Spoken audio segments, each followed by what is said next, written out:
Tri základné doplnky stravy a suplementy, ktoré musíš mať nielen v lete, ale celoročne.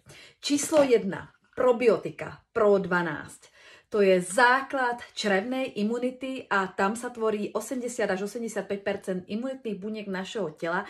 A to musíš mať v poriadku. Bez správnej črevnej mikroflóry nefunguje imunita celého tela a nielen, že máš buď prújem, čiže hnačku, alebo zápchu, ale aj všetky onemocnenia sa na teba lepia rýchlejšie. Takže probiotika Pro 12, 12 bakteriálnych kultúr, dvojité zapuzdrenie a Pro 12 plus ešte postbiotická kultúra.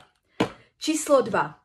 Minerálny komplex ProBalance. Nie je to len horčík, ale je to aj horčík, vápnik, chróm, molybdén, sodík a celý komplex minerálov, ktorý musíš mať v tomto minerálnom komplexe, pretože jediný ten sa ideálne vstrebáva na membráne buniek.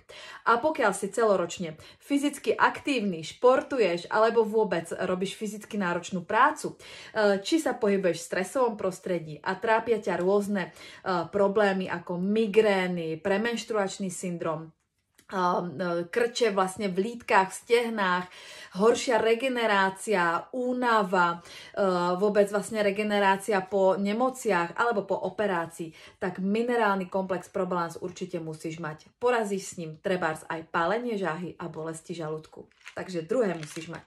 No a tretí produkt, keď už tieto dva máte, tak určite omega-3 mastné kyseliny. To je základná ochrana našeho srdca a mozgu a nervových štruktúr. Čiže pokiaľ si chcete zachovať dobrú a rýchlu pamäť, zdravé srdce, predchádzať infarktom, mozgovým príhodám a predísť aj Alzheimeru do budúcnosti, omega-3 mastné kyseliny, kde je vysoký podiel EPA a DHA 3 mastných kyselín, plus pupalkový olej, plus beta-glukany musíte mať.